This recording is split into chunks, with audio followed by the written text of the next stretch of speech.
বর্তমান পৃথিবীতে এই দুটি সাপের মতো বিষধর সাপ আর একটিও নেই। একটি হচ্ছে ব্ল্যাক ম্যাম্বা, আরেকটি হচ্ছে রাসেল ভাইপার, যেটি বাংলাদেশের বর্তমান খুবই একটা ভয়ঙ্কর এবং আতঙ্কের বিষয়। ব্ল্যাক ম্যাম্বা যেটি জঙ্গলে কিংবা মরুভূমিতে দেখা যায়, কিন্তু রাসেল ভাইপার যেটা সেটি বেশিরভাগই মরুভূমিতে আমরা দেখে আসছি। কিন্তু এই কিছু সপ্তাহে ধরে বাংলাদেশের মধ্যে রাসেল ভাইপার এমনভাবে ছড়িয়ে ছিটিয়ে পড়েছে, যেটি শত মানুষের, বাচ্চাদের এবং বড়দের প্রাণ কেড়েছে।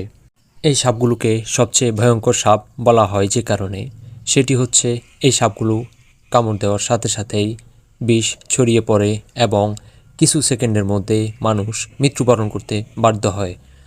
তবে বর্তমানে এর অ্যান্টিভেনাম বেরিয়েছে। সঠিক সময়ে